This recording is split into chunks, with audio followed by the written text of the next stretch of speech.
Obi-Wan's been here, hasn't he? He came by this morning. What did he want? He's worried about you.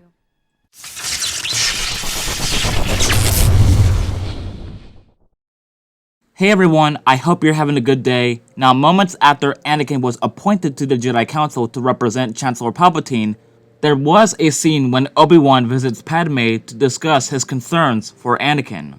The scene was not completed as Anthony Daniels had fallen over during filming, but the full scene is in the novelization of Revenge of the Sith, and a small piece is in the graphic novel.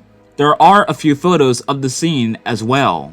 So, in today's video, I'll read from the novel and then we'll go from there. Before I do, be sure to like this video and subscribe and turn on the bell for notifications. When her handmaiden Mote awakened her with the word that C-3PO had announced a Jedi was waiting to see her, Padmé flew out of bed, threw on a robe, and hurried out to her living room, a smile breaking through her sleepiness like the dawn outside.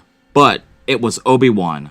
The Jedi Master had his back to her, hands behind him as he drifted relentlessly about the room, gazing with abstracted lack of interest at her collection of rare sculptures. "Obi-Wan," she said breathlessly, she bit off the following. Something happened to Anakin? How would she explain why this was the first thing out of her mouth? Has C-3PO offered you anything to drink? He turned to her, a frown clearing from his brow. "Senator," he said warmly. "So good to see you again. I apologize for the early hour, and yes, your protocol droid has been quite insistent on offering me refreshments." His frown began to regather. "But as you may have guessed, this is not a social call. I've come to speak with you about Anakin." Her years in politics had trained her well, even as her heart lurched in a shrill, "How much does he know?" echoed inside her head. Her face remained only attentively blank. A primary rule of Republic politics: tell as much truth as you can, especially to a Jedi. "I was very happy to learn of his appointment to the council." "Yes, it is perhaps less than he deserves, though I'm afraid it may be more than he can handle. Has he been here to see you?"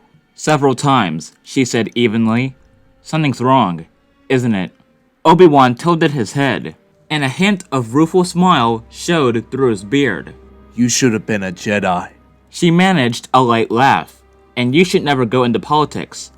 You're not very good at hiding your feelings. What is it?" "It's Anakin." With his pretense of cheer fading away, he seemed to age before her eyes. He looked very tired and profoundly troubled. "May I sit?" "Please." She waved him to a couch and lowered herself onto its edge beside him. "Is he in trouble again?" "I certainly hope not. This is more a personal matter." He shifted his weight uncomfortably. "He's been put in a difficult position as the Chancellor's representative, but I think there's more to it than that. We had words yesterday, and we parted badly." Her heart sank. He must know, and he'd come to confront her, to bring their whole lives crashing down around her ears. She ached for Anakin, but her face showed only polite curiosity. "What were these words about?" she asked delicately. "I'm afraid I can't tell you," he said with a vaguely apologetic frown. "Jedi business, you understand." She inclined her head. "Of course." "It's only that, well, I've been a bit worried about him. I was hoping he may have talked to you." "Why would he talk to me about—" She favored him with her best friendly but skeptical smile. "Jedi business." "Senator, Padmé, please." He gazed into her eyes with nothing on his face but compassion and fatigued anxiety. "I am not blind, Padmé, though I have tried to be for Anakin's sake, and for yours." "What do you mean?" "Neither of you is very good at hiding feelings either. Obi-Wan." Anakin has loved you since the day you met, in that horrible junk shop on Tatooine. He's never even tried to hide it, though we do not speak of it. We pretend that I don't know, and I was happy to, because it made him happy.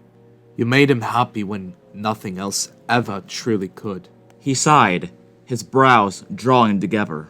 "And you, Padmé, skilled as you are on the Senate floor, cannot hide the light that comes to your eyes when anyone so much as mentions his name.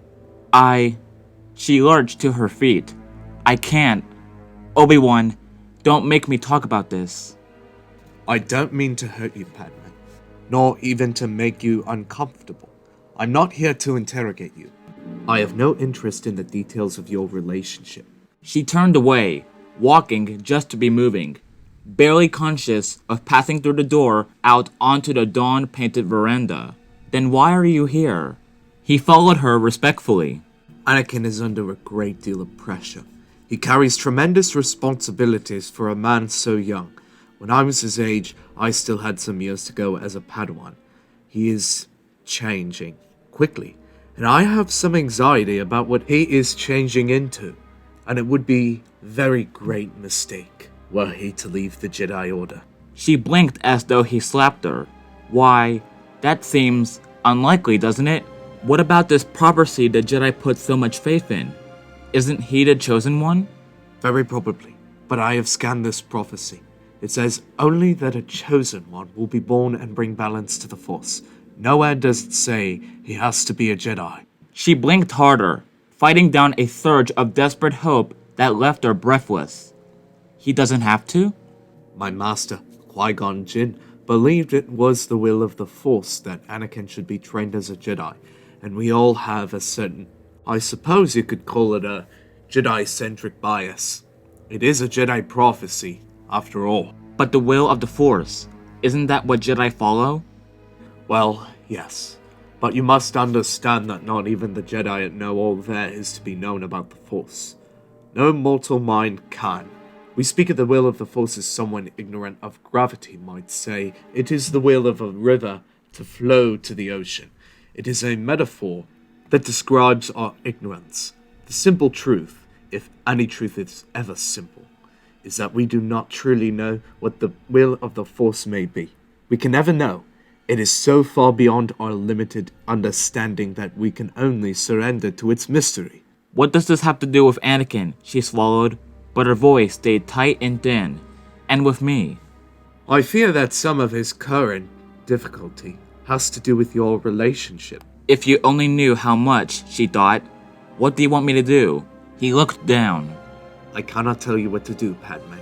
I can only ask you to consider Anakin's best interests.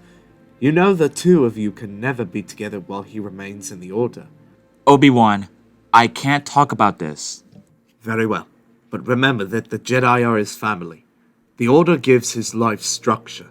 It gives him a direction. You know how undisciplined he can be. And that's why he is the only Jedi I could ever love. Yes, of course. If his true path leads him away from the Jedi, so be it. But please, for both of your sakes, tread carefully. Be sure, some decisions can never be reversed. Yes, she said slowly, feelingly. I know that too well. He nodded as though he understood, though of course he did not understand at all. We all do these days. A soft chiming came from within his robe. Excuse me? He said, and turned aside, producing a comlink from an inner pocket. A man's voice came thinly through the comlink, deep and clipped. We are calling the council into special session. We've located General Grievous. Thank you, Master Windu. Obi-Wan said. I'm on my way. General Grievous. Her eyes went hot and stung with hidden tears. And so they would take her Anakin away from her again. She felt a stirring below her ribs. Away from us, she amended. And there was so much love and fear and joy and loss, all swirling and clashing within her, that she dared not speak. She only stared blindly out across the smog-shrouded cityscape as Obi-Wan came close to her shoulder. Padmé? He said softly, gently, almost regretfully. I will not tell the council of this. Any of it. I'm very sorry to burden you with this, and I hope I haven't upset you too much. We have all been friends for so long, and I hope we always will be. Thank you, Obi-Wan, she said faintly. She couldn't look at him. From the corner of her eye, she saw him incline his head respectfully and turn to go. For a moment, she said nothing, but as his footsteps receded, she said, Obi-Wan, She heard him stop. You love him too, don't you? When he didn't answer, she turned to look. He stood motionless, frowning, in the middle of the expanse of buff carpeting. You do. You love him. He lowered his head. He looked very alone. Please do what you can to help him, he said, and left. So that is how the scene was supposed to go. If it wasn't for Anthony's accident, we would have saw that scene completed. But that's what novels are for, and of course, we have the quick conversation of the scene in the graphic novel of Revenge of the Sith. But let me know your thoughts down below in the comments. Be sure to like this video and subscribe to the channel and turn on notifications for more videos like this one. I also want to give a big thank you to my co-partner on the channel for providing the voice of Obi-Wan Kenobi for this video. Instagram links are down below and so is our Patreon page. Thank you all, I'll see you in the next video. May the Force be with you. Always.